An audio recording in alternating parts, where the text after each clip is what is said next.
Okay guys, it's Thursday night. I'm tired of this black rusty fender. Let's get it off, paint it, put it back on tonight. Tonight. Ta-da! Earl Scheib has left the building. Mint.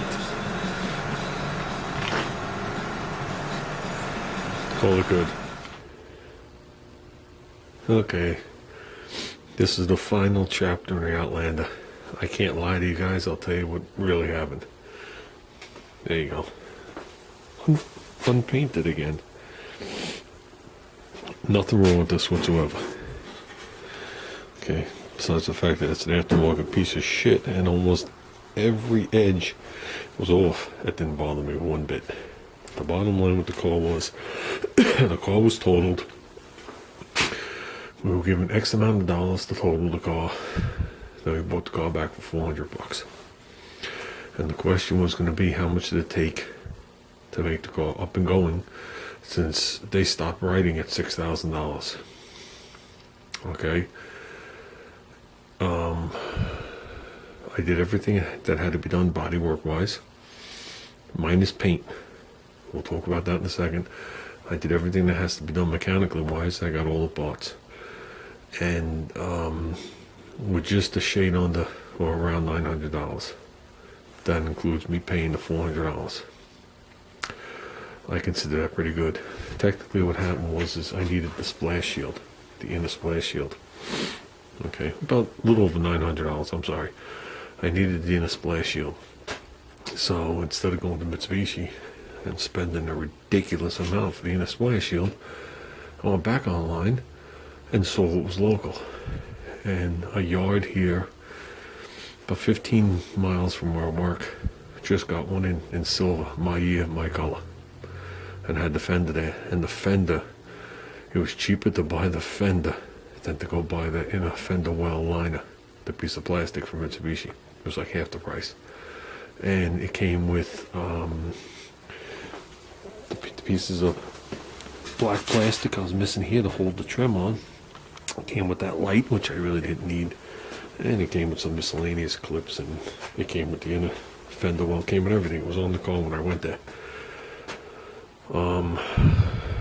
Did I do it perfect? No.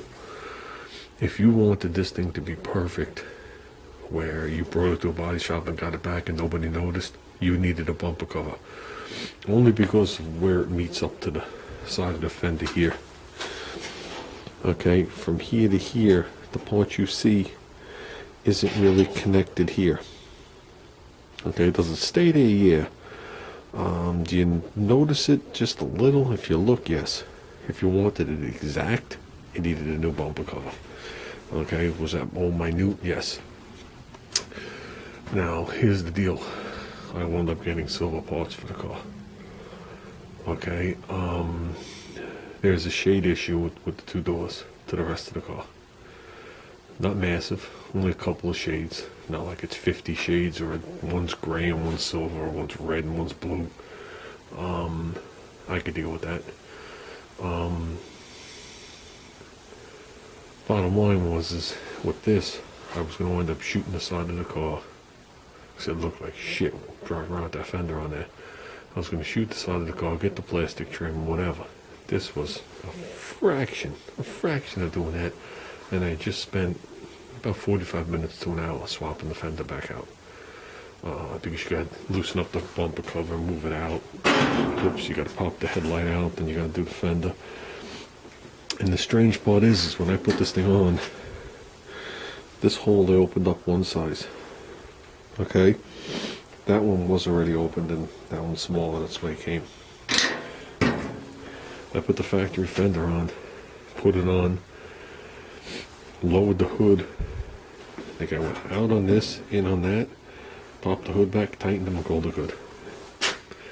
Didn't dick with nothing here, didn't open up any holes there, didn't have to play with anything with the headlight mounts, didn't have to play with anything on the bottom, no bending, no tweaking. The shape of the fender matched the shape of the door perfectly, not like this one where I had to reshape it. So, yeah, just goes to show you. Sometimes you think the car's tweaked and twisted and bent and broken, and it's just a part. So I'm excluding the price of that fender out of the repair. I'll just toss that fender up in the attic. I'll clean it first because it now has salt on it. We did get some snow. Yeah, so I'm not including that in repair. I've been driving the car now. I don't cross my fingers. I've been driving the car a week. No problems with it. Shot it out east today to get the other fender and stuff. No problems. I did align it. Everything's within spec, which is good. That's a good sign.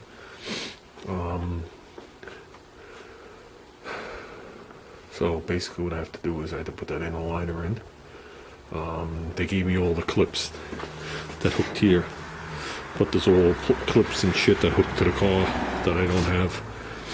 And Mitsubishi's a special size. I know that after working with them for 19 years. They're not the big ones, they're not the small ones, they're right in between. So I'll take care of that over the weekend. With that said, that project is done. It's got the stamp of approval. The only other thing we didn't do was right at the corner of the hood where they had that little damage, the little rust spot. What I'm going to do is I'm going to give the paint coat to the people up in the corner, and I'm going to get the small bottle of touch-up paint. And whenever Junior wants to, I'm going to let him sand it and go there with the airbrush and throw a little clear on the corner to blend it in. Other than that, we're good to go. And that's it. So I'm out of here, guys. I'm cold. It's cold in here now. I've had this door open now this whole time. We have plummeted down to 50 degrees in here. So let's get the heat back on and going. Okay, tomorrow we'll be back out here working on this. It was either work on this today or get that and do that tomorrow at work like a human on a lift with heat, or work on it in the driveway like an animal laying in the snow and the slush, and well, it's not slush, it's hard as a rock, and have wet feet and cold feet, and then come in here tomorrow and work on this. So I guess that's what I chose. Okay guys, I'm out of here.